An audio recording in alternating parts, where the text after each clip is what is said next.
So today I want to talk to you about, obviously I'm super passionate about Kanban, so I want to talk to you about that. But the reason why I wanted to do it is because I listen to a lot of meetup talks, I read a lot of blogs and look at other people's videos. And a lot of the time we're kind of talking about the theory of it. And in reality, what we want to know as individuals and as users, we want to be able to see how others have applied this. So my talk is about how an organization that I'm currently still working with has used Kanban to be able to help them to kind of like scale through their different parts of their organization. So first of all, I just want to talk to you about who they are. So the company that I currently work for is called Dunelm. And just a brief history for that person who lives in Leicester, you may be really familiar with this story, but we've got a worldwide audience and not everybody may know who they are. So Dunelm is a retailer. They've got many shops, 175 shops across the UK. I found that out today. And they predominantly sell homeware-based products, sofas, furnitures, tin openers, the things that you need to do to have around your house. And they have a super rich history. And what I love about this company is this picture down in the corner. This is Bill and Jean.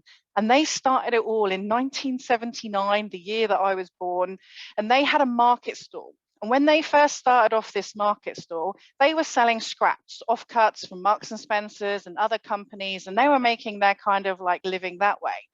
And over the years, their little business has grown through to having their first bricks and mortar store a few years later to, like I said, the 175 stores that they've got today. And they have, a massive online presence in terms of sales. And actually, when you look at their results over the last few months, even in COVID, they've been doing massively well. One of their key things is about creating a home that is joyful for absolutely everybody. And that's what they want to be able to achieve. And this is who I've been working with for the last two and a half years of my life. So Dunelm are now 42, 43 years old in their duration, and you can see that we like to have a party. Actually, today was the first time I went to their office in over a year and a half, so it was absolutely lovely to see everybody, not as many people as this. Now, let me tell you a little bit about their journey. Why was I there? So I was brought in a couple of years ago to kind of help with their evolution, their areas of working. They'd already made their first jump to a more Scrum way of working. And what they wanted to do now was evolve that further. And so my job was to help not only the teams, but to support the leadership and understand what could that next evolution be. And when I arrived, they were a mix of Scrum, Kanban, and there's still some waterfall there today. So there's a real multitude of different methods which are being applied throughout the whole of the organization. Now, what does this organization look like? Just to give you a little bit of context. It looks like this. So we have these kind of concepts of domains within this organization. We have selling, as you can imagine, predominantly the website side of things. We've got source and fulfill. So not only is it providing stuff that our customers are buying off our website, but it's also the warehouses, the stores that we have to make sure that we've got the right systems, they've got the right stocks in place.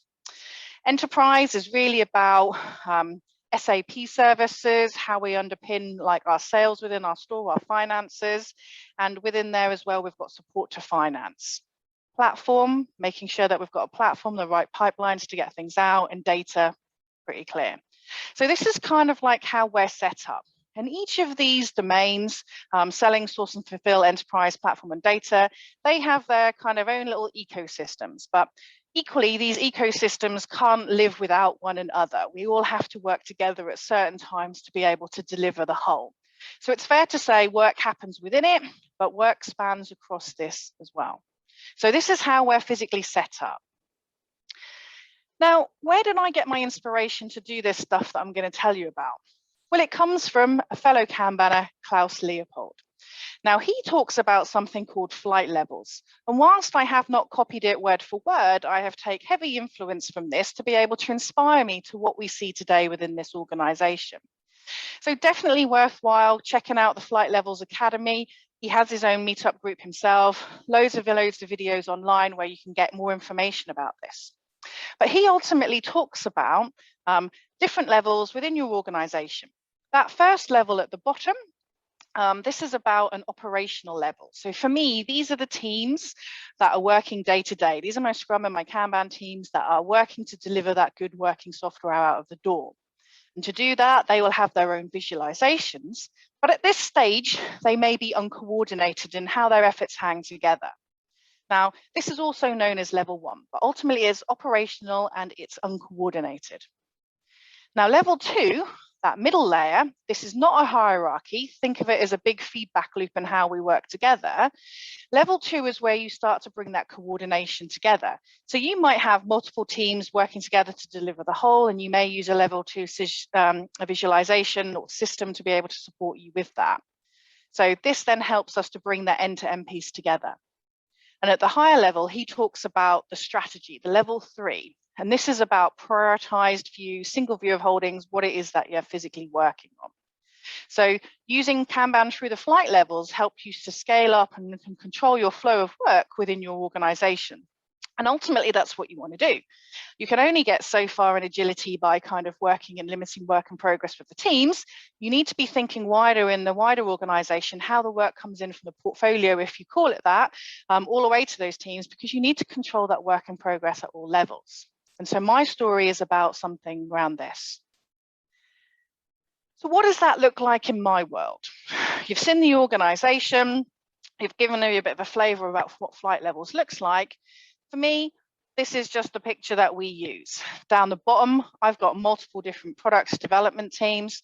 We call them tribes and crews and squads. There was influence taken from Spotify in that. That's absolutely fine. It's personal preference to organizations, and those names resonated with them. Now, for us, this is where we deviate a little bit. The level 2 coordination level is really about a group of people and individuals, as well as Kanban systems, that help to kind of grease the wheels, if you like, in getting the work done, because we do have that cross-hanging stuff. And level 3, for us, represents a domain. So if we think back to the original picture that I showed you here, each one of these individual domains, they would have their own level 3 system. And the benefit of that is to represent what work is currently in flight within those groups of individuals and teams physically doing the work. So this is where I start to deviate, because I also have a higher level, which I will come on to shortly. So people work in level 3. This is about the strategy. This is where we're going to have, our executives working, our heads of, our leadership, understanding what is physically in flight. Level 2 is kind of where I'm coaching, where we have this concept of principles. Principles help to smooth the flow of delivery across multiple teams, and also to kind of build that excellence within the organization. And then here, at the kind of core doing level, these are the teams, the squads, these are developers, the engineers that are kind of like doing that day-to-day work. So these are the people that work at these different levels. So not unfamiliar, we're all kind of practitioners here, but at level 1, teams have their own Kanban or Scrum systems in play. And these can look like a number of different things, because if you remember in Kanban, we don't dictate what these boards would look like. You start with what you do now. Now, around all of these boards, what we have is this concept of heartbeats. In Kanban, we quite often call them cadences. We've softened the language to be able to support the teams to be able to do what it is they need to do, and heartbeats was something that stuck for them. So again, I'm not going to spend too much time here because there's nothing radical. We know that we need to come together in a daily Scrum or a daily Kanban. We need to look at the thing that we're going to deliver. Even in Kanban, you can have a goal for what you want to achieve, the same way and you can have in Scrum, and we have those. We need to get work ready, and we need to see how we're doing. We need to how improve. So absolutely nothing radical there. So we want to encourage all of our teams to have this in place. But with this, what we've then done is we've took it one step further, because understanding how our teams are doing are very important to us. And what do I mean by how are they doing? I'm interested in their quality, their delivery rate, how much stuff are they getting done, also known as their throughput. I'm very interested in, are we starting more work than finishing more work? And I'm also really interested in how that work is flowing. And so what we did was we spent a huge amount of time actually investing in analytics. And there's a whole heap of tools that you can use out there. Actionable Agile, I think there's one called Kaizen. There's a whole heap of them, but my tool of choice, Power BI. because I have a lovely guy called Alex who helps me to set all of this up. I can't take any credit for it myself. So in our teams, what we're doing is very much data-driven coaching. We want them to be able to take away that perception and that guess and be able to use some of this stuff and validate how they're doing. So on here, you can see, throughput at the top, how much they're getting done. But also, we suffer from the fact that our teams are not purely development teams. They have to support, they have to help each other out, they have to deal with expedites. And all of this stuff causes us noise, which distracts us from our overall roadmap. And so in our data, we want to make sure that we're looking at the different levels and, how much of these are coming through. If we're having like 35% unplanned work, then that's a problem for me. And so teams are continually monitoring using these dashboards, and this is a real one which I refreshed on the image today. We're looking at this to be able to make good decisions, but also to aid our experimentation. So if we do something, where were we before? What change have we made? And how has that improved our overall? So we're looking at how much we're getting through. We're looking at how long we're taking. We use the 85th percentile. It's a percentile that works for us. And so that gives us that level of confidence that we can talk to our customers with in terms of their service level expectations. And we monitor this. You can see the cumulative flow, how are we flowing, where is our work building up, where is there starvation, and we're also looking at how long, how old the backlog is. We also look at technical debt. There's a whole heap of things that we've unlocked for them. And what we do, akin to what we do within the Kanban cadences, we come together on a regular basis. Kanban calls it the operations review, where we get together and we talk about what are we seeing, what are we improving, what things are we noticing across teams, how long is work taking us, how can we optimize where you've got multiple teams that sit within a service. So these are all the great conversations that we're having to be able to improve that level 1 system. Okay, so this is very much what's going on at that level 1.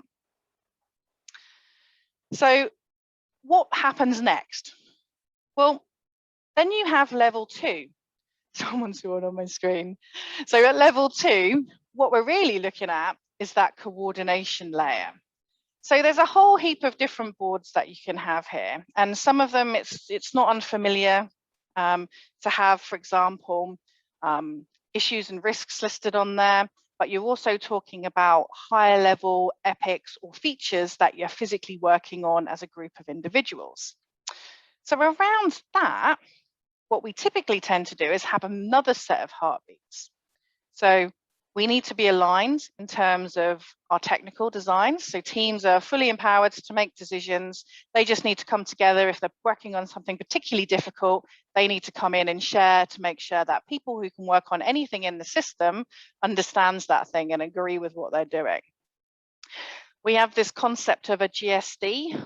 Whilst it says get stuff done here, the kind of underground word is get shit done. That's the meeting where we all come together, all 27 crews, we've got quite a few of them working, and we come together and we talk about what's blocking us, what are some of the problems, I need this team to do that thing, what's happening in that world. So this is about that conversation that we're having. So in Kanban, we typically tend to call this the workflow daily Kanban. We do it twice a week. And we also have this concept of a digital roundup and a digital report. Now, we did a whole heap of work in this area. Previously, before, every single domain was doing their own reporting. It was all misaligned. It just didn't feel very lean. And so what we needed to do is just realign this whole thing. And we went back to basics. We asked the exec what it is that you want from reporting. We asked finance. We asked the heads off. We created user stories, kind of drinking our own champagne here. We created user stories, and then what we did was we asked the delivery managers to sit down and then decide what their response to this was. And they come up with all of these heartbeats themselves. If you can get them to create them, then they're going to own them and they're going to do them. So they then came up with what should their roundup look like, and also what should their digital report look like. And this is owned by the delivery function, which is partly where I sit. But delivery then makes sure that we have one source of truth, one report that goes to the exec, which goes to the tech board every 2 weeks for discussion. And we were able to cut out a whole heap of noise in that plan. But it wasn't always simple. You know what people are asking for. I need a 12-month plan, but actually I was asked for a 5-year plan. But it's difficult, but we have to re-educate. So we started off with something a little bit longer, and we brought it down over time. We got them to annual plans. Then over time, we've managed to get them down to a quarterly view. So 100%, we still have a roadmap. It looks a little something like this. It's vague. You could argue that it looks like a Gantt chart, but it's really not. Everything in green is what we're certain and we know is going to happen. Everything in the different shades of oranges means, hey, we know it's lined up next, but maybe we've not looked at it yet. There's different confidences here of what we know. Okay, and so we're using this to kind of like create a rolling kind of view of what it is that we want to deliver. But we do sometimes still have to create that overall plan. So what does the next year look like? So again, we do have another plan, which is literally quarter 1, 2, 3, and 4. And in it, there's some words of things, ambitions that we would like to do. And then we validate it, and then they come into these plans when they're coming into proximity for the teams to be able to start them. So we do still need to have roadmaps to help us understand what's coming up next. So this is level 2. So we can then move on to level 3. And this is where it started to change the perception of what it is that we were doing in Dunelm. And that's because up to this point, you know, when you ask people what it is that we're working on as a business unit, people could probably name 1 or 2 things that were the stuff that they were interested in, but they couldn't name all of that stuff. And so by creating these boards per domain, what we were able to then do is to say, what is selling focused on? What is source and fulfill focused on? And by this point, it is an extrapolation of what you see elsewhere on those other boards. So outcome generation is probably like our queue. It's the backlog of stuff that needs to be done. But we did a huge piece of work to actually move away from named targeted piece of work to move to more outcome-based delivery.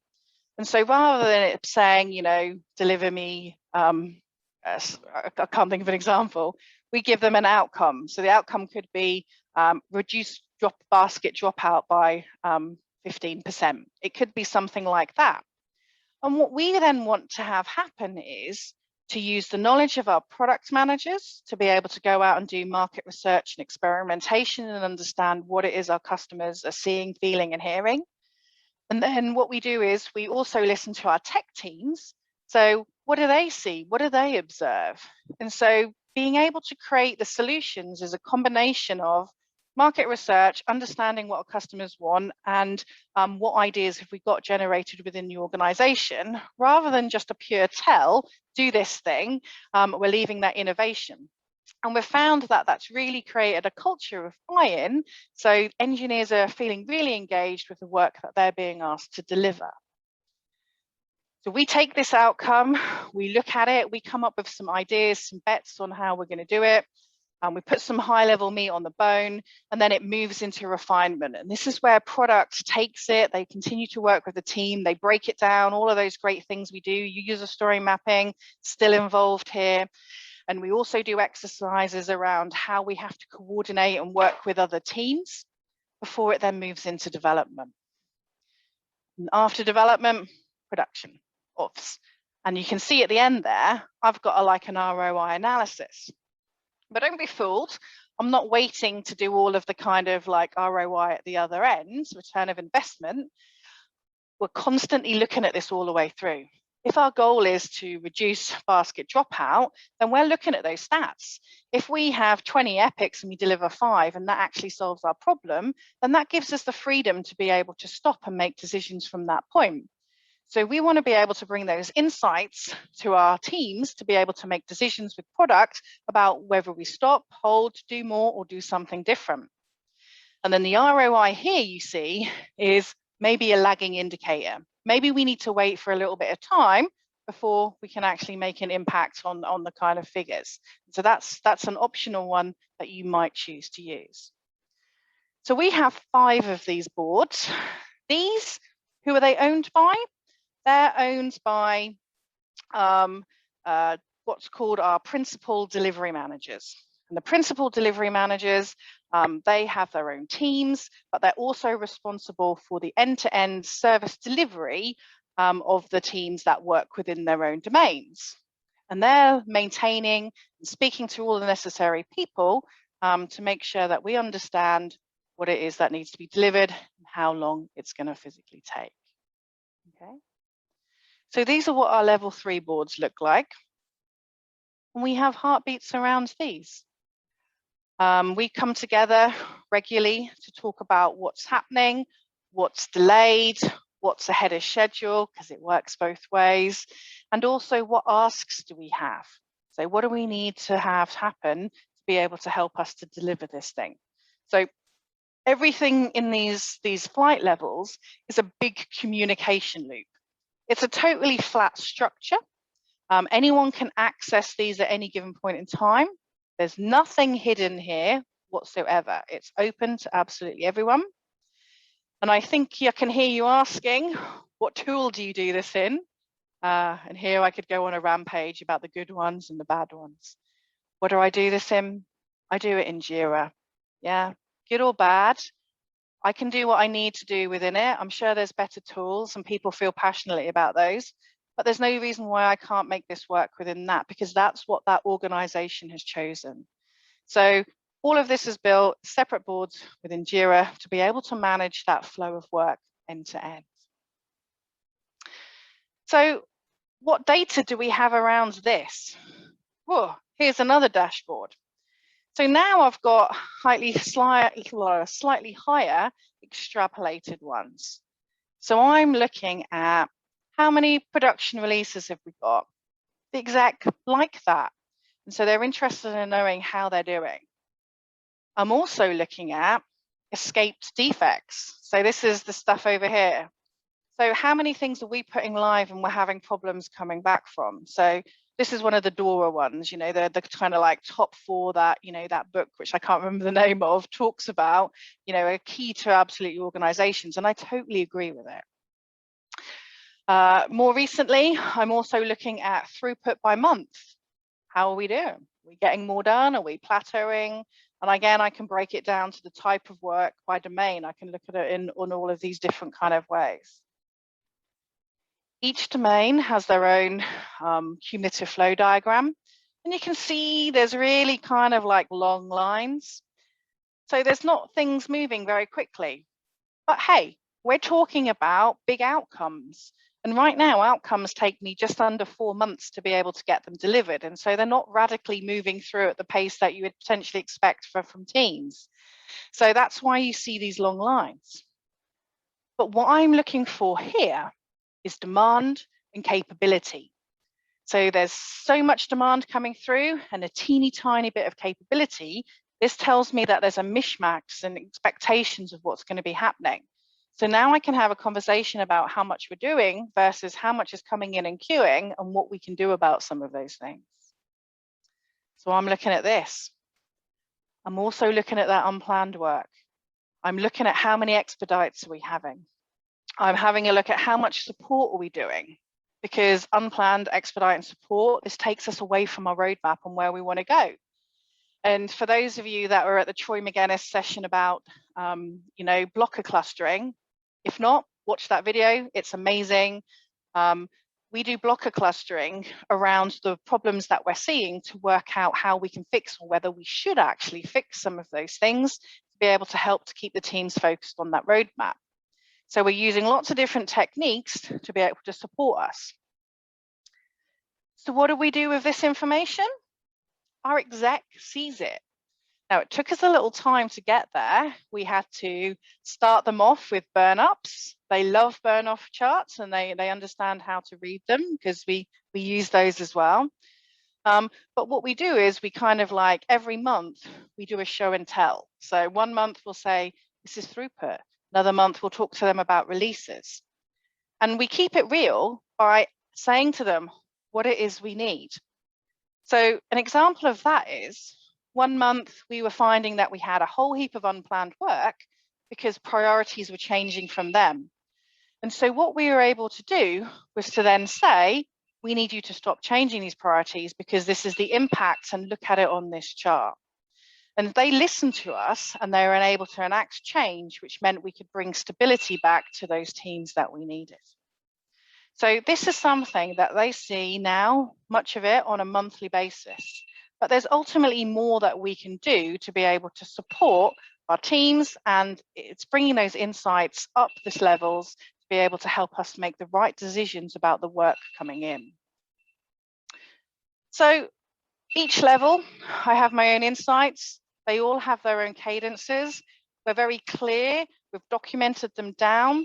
We don't expect anyone else to do anything over and above these. We want to keep ourselves lean, mean fighting machines and driving, the business forward in what it is that we do. Okay, so they're the kind of like 3 core levels that we've introduced. But actually, I've got a new image for you.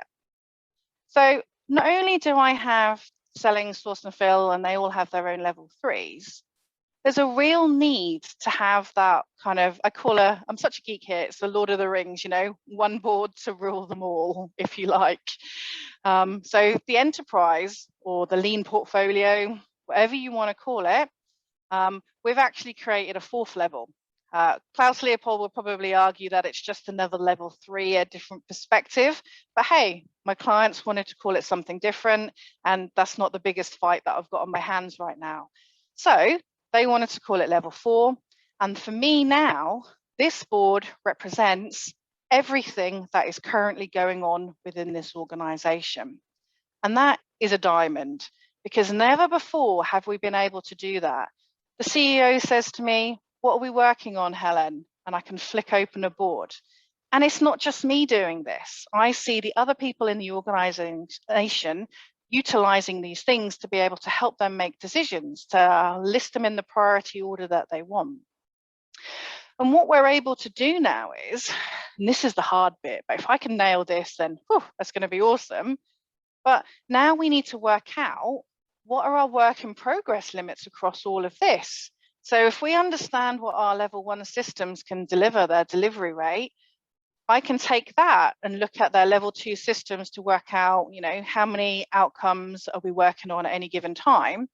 And then I can have a punt at what those WIP levels looks like at that higher level.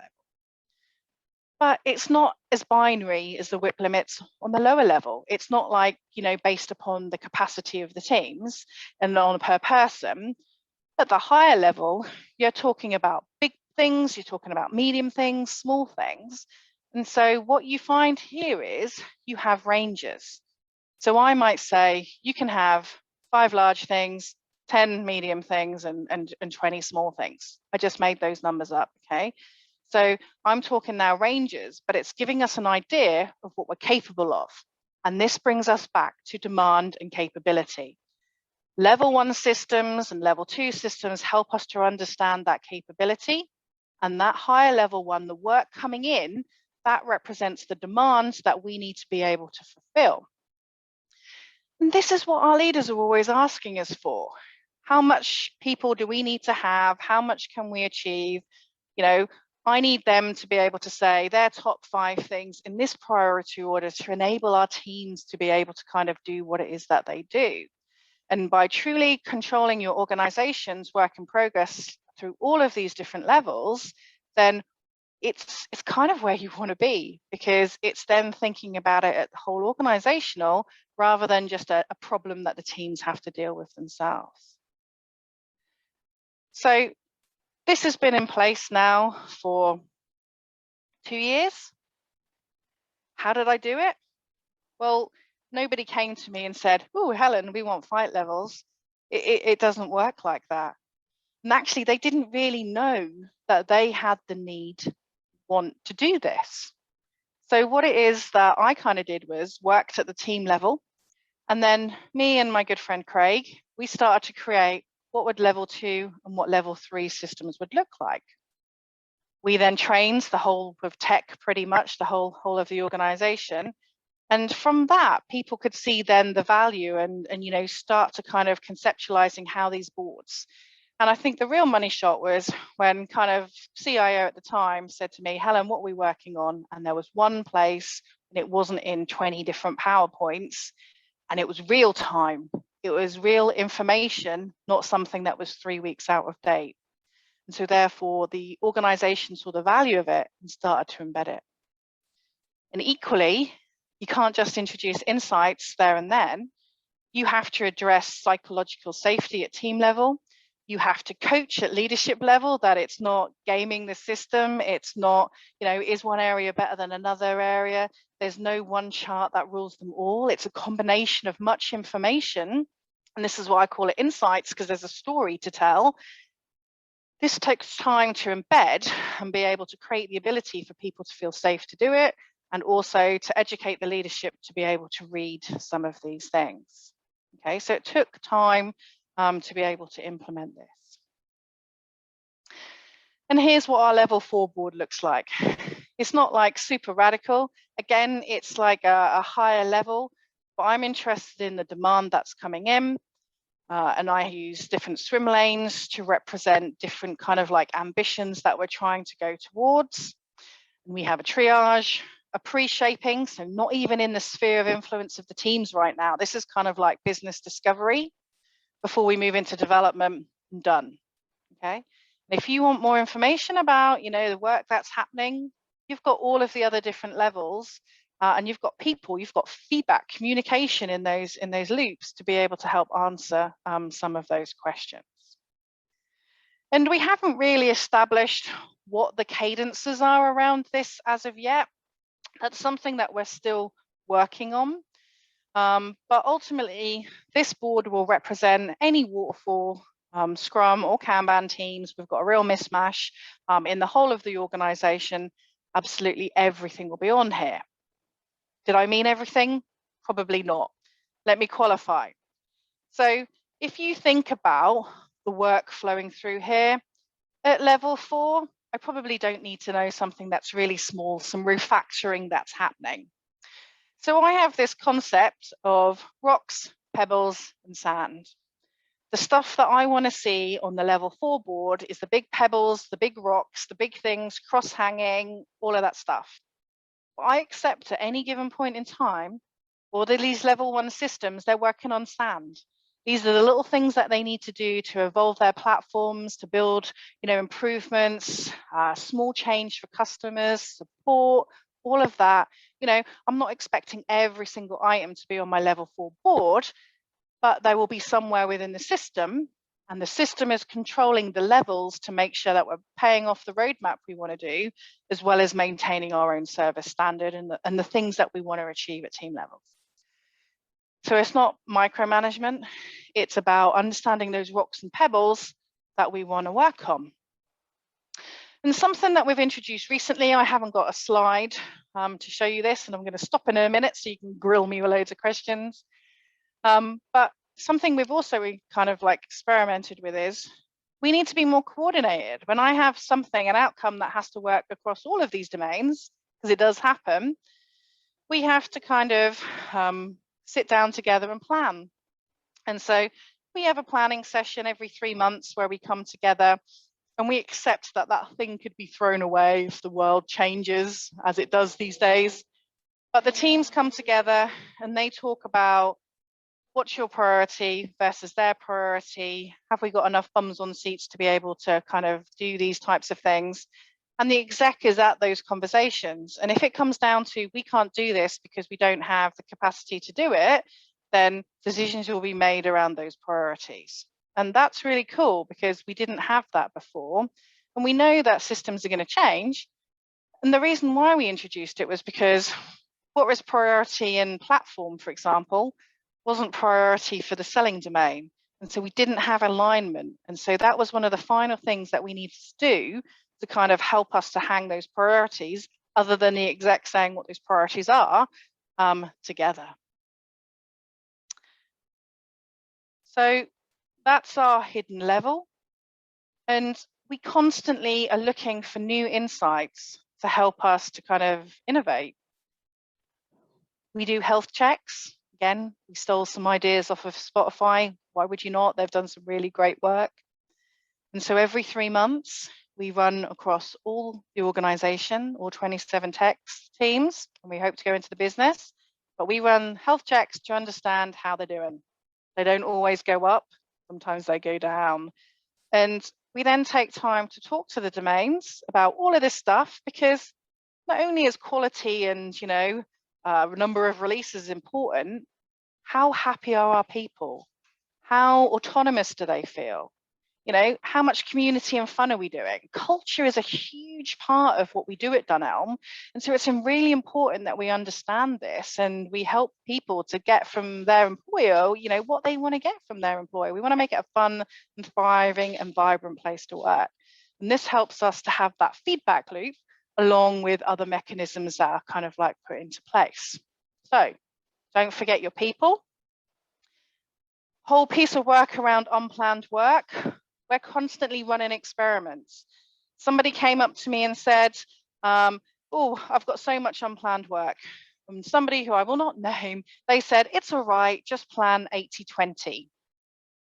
80-20, where did anyone get that number from? I kind of want to like really have a strong word with that person, because that's the kind of like bulk answer that every kind of like manager seems to give. And so for me, I wanted to prove it. Is it 80-20 or is it not? So I took a sample of the teams and I asked them to change their JIRA tickets. So we've got outcomes, and now they have an unplanned work, and record it. And I was able to tell. And one particular team had 35% unplanned work. That's quite far away from that 20%. So if we're using planning horizons, like numbers like that, to help set out our roadmaps, and they're wrong, then there's no wonder that we're going to miss our deadlines. And so don't just like slavishly give, 80-20. I wanted to be able to demonstrate. Some teams it was 35%, some teams it was 0%. So we can't just have one blanket thing across all of them. We need to empower our delivery managers to look at their insights, to make these decisions and use them to help them to plan accordingly to their work. And tech debt, mustn't forget that for all of our engineers in the house. Every organization has it. Do they measure it? Do they know how much they're paying back? Probably not. But we do, and we can see it's increasing, and we're getting a lot better at recording this now. There's debt that's okay to live with, debt not so much, debt that's going to run out. And the trick is to be able to understand it and to be able to plan it in. So all of our teams have not an 80-20 split. They can pick their own percentage with their product owners based upon their roadmap to work out how much they need to pay back and when. So again, we're empowering our teams to make these decisions. And I could keep talking at you on forever about all of the experimentation, using some of this data and conversations and working with teams to work out what is it that we need to do to improve our overall system.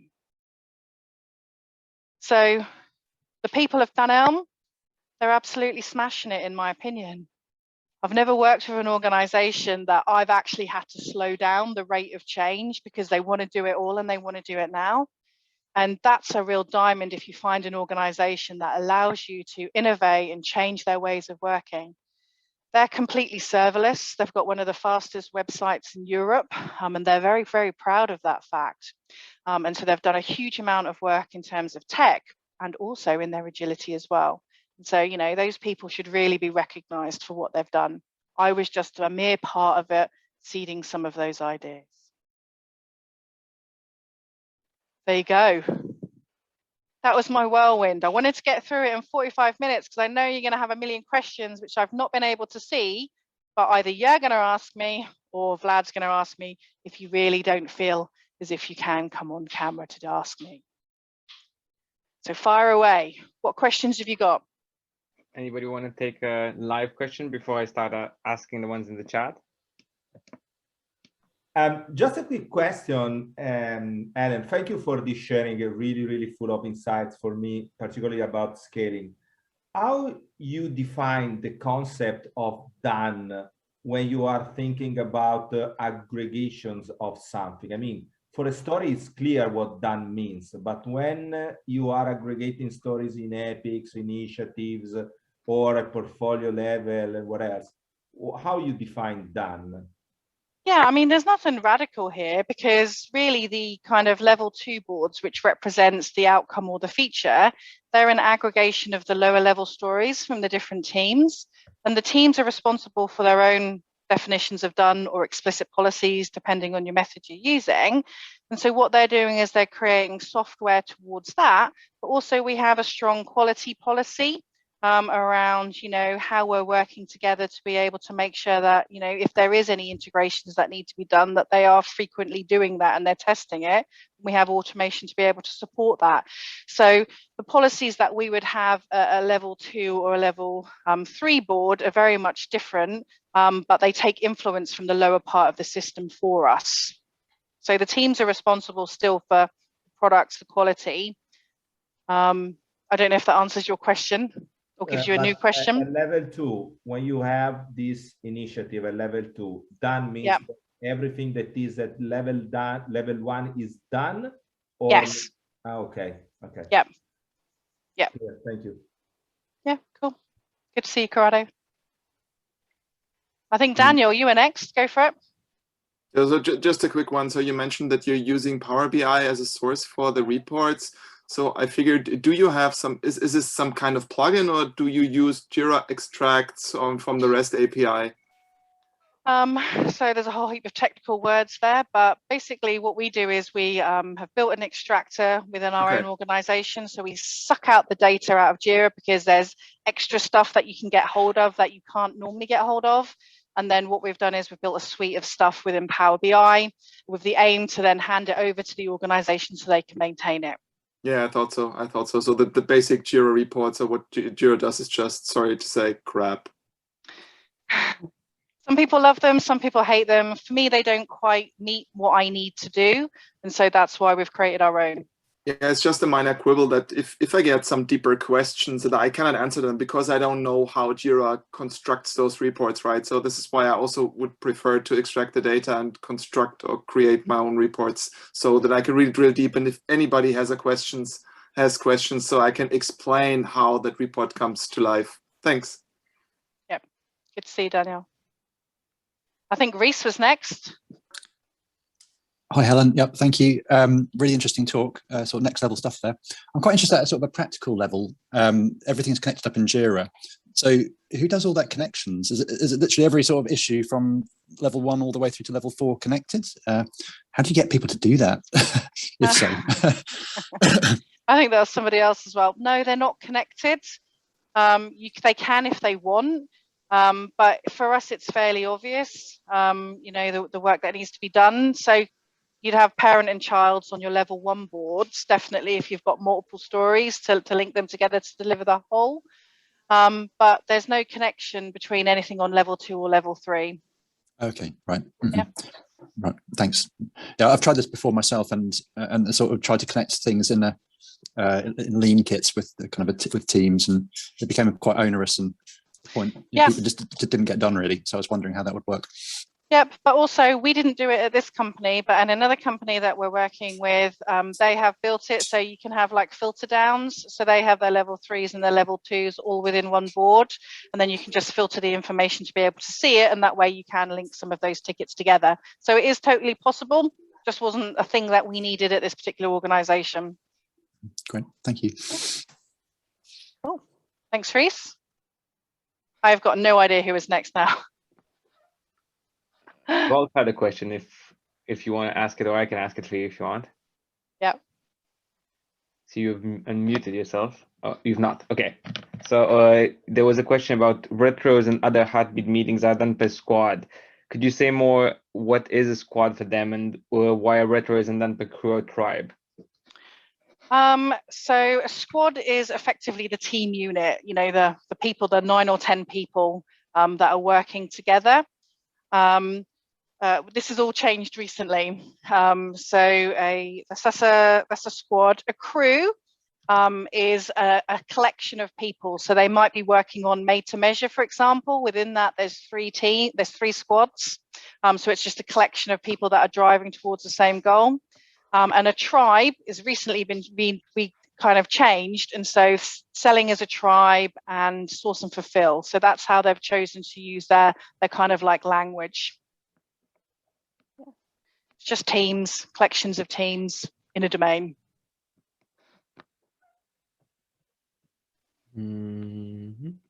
Let's have some ladies. Brianna, take it away. All right. So I always have questions about culture. How much did culture eat, your plans for lunch? Because I'm always like wondering, did you have to reorganize teams or, give advisement on these people report to different individuals and we have great ideas, but they're reporting, they have different initiatives and we need to get them together. Yeah. So I really enjoy the culture at Dunelm because we're inclusive. So whenever we're making changes to the way that we're doing things, we're consulting people and we're talking to them about it. So one of the examples would be previously they were very much componentized in the way that they work. And we know that outcome teams or feature teams or whatever team topologies calls it now, these teams are going to help us to deliver end-to-end things. But we can't just enforce that on people. And so what we wanted to do is we wanted to talk to them.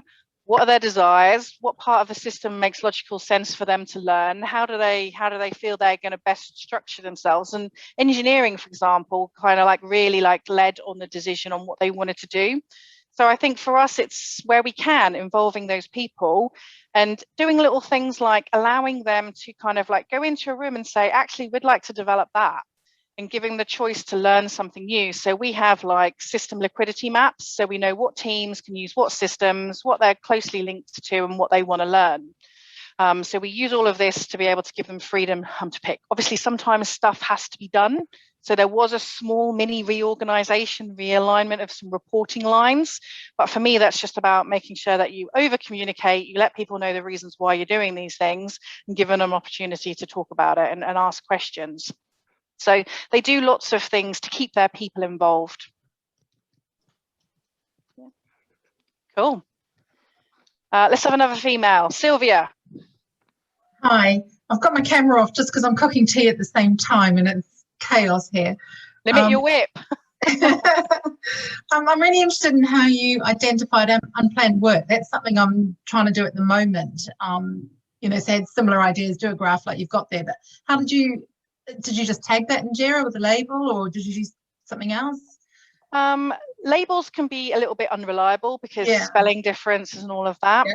And so what we did was where you can go in and you can give everyone lessons on Jira now. I should sell that as a service. I went in and I just created my own different ticket types. We have expedites, we have support, we have unplanned work, and we have outcome. Okay. And so teams just assign whatever type of work it is that they're doing. Took a little bit to get into the momentum of things. Tech debt is another one, but it's just something that they just do normally now. Mm-hmm. And as long as they change the ticket, if they've got it wrong by the time it's done, happy days. Yeah. Cool. Thank you.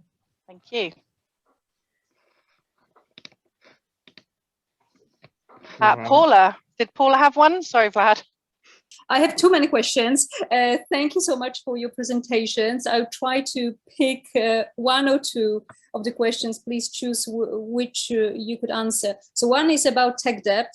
So I was wondering, before starting to measure tech debt, did you maybe do any kind of alignment on what's about a shared definition of tech debt across the organization? Okay.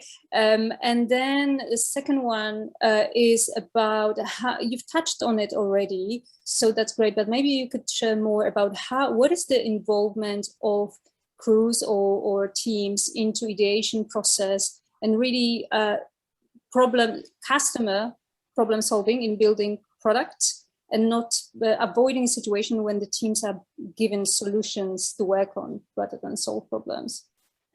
Yeah, I mean, first of all, caveat, I would love it if they could pick and ideate absolutely everything. But, we do still get we need to be able to deliver this because, maybe that's what our shareholders want or the original family probably more like, they've got a a vested interested in made to measure curtains at the moment. If anyone's interested in, Dunelm's the place to go to. But you know, sometimes we do get told we have to do these things, but we try and keep the outcome as clear as possible. So we're not doing full OKRs, but we would love to do those in the future. So ultimately, you know, we want to try and give the teams as much choice to be able to bring in their ideas, to be able to support the creation. And we kind of do that at different levels. So you might have like leads or principals getting involved at kind of like outcome generation stage, where they're talking about potential options, but you never necessarily know what team they might go towards. So that might be a different group of individuals, or it may stay with them. But we want to try and listen to them as much as physically possible, and we'll do things like story mapping to be able to help map out what that physical work is. And we also try and bring our business as close to our developers as possible, so they can ideate and kind of like work out what needs to be done as well. So we try and do it as much as possible, but you always sometimes get those things that you have to just do. Thanks, Helen. All right, I have a private one that was sent to me. So I'd like to ask what the most complicated thing to implement in this 4-level Kanban system was. Were there stresses to shift the organization to this paradigm? From Dimitro. What was the most difficult thing? Yeah. I would have loved products to have been really bought into kind of owning some of the kind of like higher level boards, because what I want to know is like, what's my, I call it concept to carrier bag, because we're a retailer. How long does it take us to get our work out of the door? That's like a really cool thing to know. And not everybody bought into like the overhead. It was perceived overhead of what needed to be done. And so how we overcome that was our principals within delivery just manage that whole thing end to end to be able to still create that information. And so I guess the biggest thing was not everybody saw the value in doing this or wanted to get involved in it, despite how much coaching I physically gave to them. And so, you know, there's still areas today that aren't as involved as I would love them to be. So there was one more. At what level did you have funding for initiatives? Level 3 or level 4? Any insights at funding in this level? From, and I'm going to definitely get this wrong, Abhinav? I don't know what you mean by funding. So unless Abhinav is going to tell me, the way that we typically do it is teams have a cost, because some Scrum teams, they have a 2-weekly cost, and then teams forecast t-shirt sizes initially, and then they use either Monte Carlo burn-ups or story points if they really want to. They then say how long they think this piece of work is going to take. It's, you take that number, you times it by that, and that's the kind of like rough figure. So that figure would include like Azure costs and people costs and all of that type of stuff. So we know the running costs of our teams, and we're not particularly set a budget per se per outcome or anything like that. We have regular checkpoints to feed back information on it.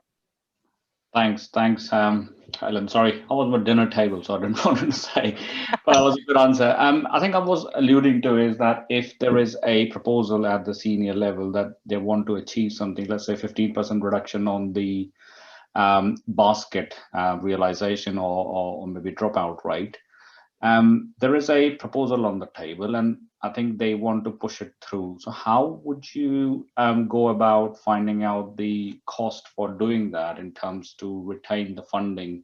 Because I guess the lean budgeting works in that way, and you have to show that how much that is going to cost and to realize that how much benefit it is going to give us in the end. I mean, you'd be naive if you didn't think that there's some high level conversation where you know, our principals, our senior people, they kind of get the proposal, they would have a look at it. They might say it's an extra large. Extra large for me is greater than 8 weeks worth of effort, because we have a scale. And so they'll then say, oh, we think we're going to get this return 8 weeks. Okay, let's send it through the pipe and let's see what we find out further on. And there's just constant feedback loops, just to say, you know, this is kind of the rough side, the rough magnitude. This is how the return of investment is going to change on it, because that changes as well. So there has to be that constant feedback loop, but it all starts off life as a t-shirt size. And it gets broken down as it goes into the development teams, you know, cone of uncertainty and all of that type of stuff. The further you get in, the more you know about it. Nice. It's great to see that you implemented that. Great, thank you. Cool. There was another question about how you measure tech debt. Tech debt. Right now, we're in the infancy of it, so I'm looking at count. So again, I have different ticket types. And you're right, to come back to one of Paula's questions earlier on, we have a shared definition of what debt is, and that shared definition also talks about, you know, nice to have things that would just make the system look a lot tidier, versus if we do not do this thing, it's going to bring the whole platform down in 6 months. Okay, so there's different grades of tech debt that you would have. But right now we're just counting it as in how many on the backlog, what percentage of your backlog does that make up? And that's quite important, especially if we're delivering new products. And then what we do is we use the throughput charts to work out what the rate of payoff is. And we make sure that they're kind of like aligned.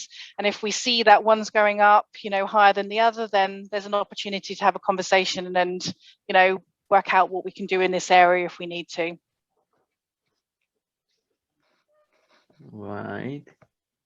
Samuel was talking about, hi Sam, good to see you. He was saying, what maturity level is this organization? I reckon they're in maturity level 3. I don't think they're consolidated. I think there's more opportunities, but it's working extremely well for them, which is the main thing. I think there's opportunities as we evolve out into the organization to move them to maturity level 4 and bring some of those business teams in line with it.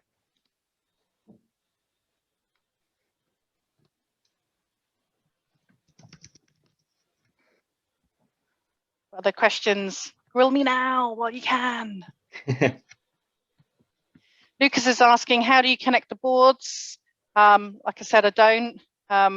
It's up to you whether you do that. But we do that in other organizations. I have another question, if it's free. You're obviously very transparent about everything, which is really great to see. Is there anything that you collect or insights that you have that you actually don't share wider?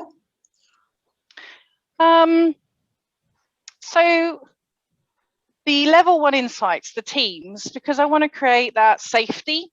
I don't share that for the teams. That's for them to improve and evolve and to see how they've improved. But there was an instance where I wanted, you know, because actually sometimes the exec, they just like wonder, have the teams got it under control? And maybe they don't always see all of the amazing stuff that we're doing. And so there was in one instance where I asked the delivery managers if they were happy for a different CIO at the time to come and sit in on one of their insight sessions and hear how they talk and present back and problem solve and coach each other. And they were all happy to do that. Good and bad information was like in that conversation. And the CIO absolutely loved it because he's like, wow, I can see the level of detail that you're physically doing with it. And after he came to a couple of those sessions, we never saw him again because he kind of like, he knew we were like doing it and he trusted us. Well, it's not really an element of trust, but you know, he could see to the advanced level they were at. Yeah. What we send out is higher level 3 information. But when we did sometimes like the unplanned work initiative with permission, we share all of that. So we can demonstrate what the teams are doing to improve. So I don't share it willy-nilly, and different organizations are going to need different amounts of psychological safety, depending on how beat up they've been in the future. Yeah, exactly. Well, thank you. Yeah. Okay, last chance. Tristan's popped one in. How end-to-end are your level 1 teams? What do you mean by that, Tristan? Hi, Helen. Really taking it from the start of the inception of the idea through to deployment. yeah, some teams more than others. So I wouldn't say that we're 100% end-to-end in all of our teams. You do sometimes get some digital-led teams versus some back-end teams. But that's something that we're continuing to work on as we align some of those skills, because we want people to be able to bring in. But we have some like real specialist areas. And so that's going to take us a little bit of time to do that. But for example, a specialist area, SAP. But moving forwards, we've put SAP people into all of the teams to enable to bolster that kind of like ability to support and do the work internally with their own teams. So, you know, they're not 100% end-to-end right now, but you don't need to be. You know, Kanban doesn't say you have to be a beautiful outcome team. It gives you all of the tools that you need to be able to coordinate and manage the flow of work across that whole piece. As you know, Tristan, as you've been on my course. Okay, of course. Thanks, Helen. Cool. So it is possible. Have hope. Live the dream. You know, end-to-end Kanban systems or scaling or visualizing your organization is totally possible. And now the next time somebody says to you, well, can you name an organization that's doing this? Dunelm. You can say that Dunelm is an organization. And actually, you know, I'm sure they'd love to have you come and talk to them about what it is that they're doing, you know. So there is these organizations out there. Thank you, Helen. It was a fab session. Thank you. Maybe I'll do another one in 8 years' time again. I don't want to do it too frequently. Thanks, everyone. Thanks. Thank you. Bye. Thank you. Thank you. Bye-bye. See you later. Thank Good to see you, Jodie. Bye-bye. It's nice to see you as well, Chris Young.